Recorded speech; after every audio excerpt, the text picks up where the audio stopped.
Поројните дождови кои во изминатиот период го зафатија Кратово, го оставија семејството Мустафови без покрив над глава. Подпорниот зид над нивната куќа не го издржа притисокот од недојдените води и се урна врз куќата на Мустафови. Нивниот дом е комплетно уништен, а избегната е поголема трагедија, бидејќи од 6-членото семејство само бабата била дома и минала со полесни повреди. Кратовскиот огранок на форумот на жени на Социјалистичката партија на Македонија излезе на терен и упати повик да му се помогне на семејството.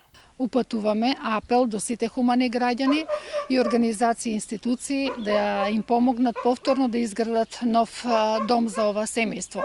Воедно сакаме да ми се заблагодариме на сите граѓани, институции и организации што помогнат во досегашните акции.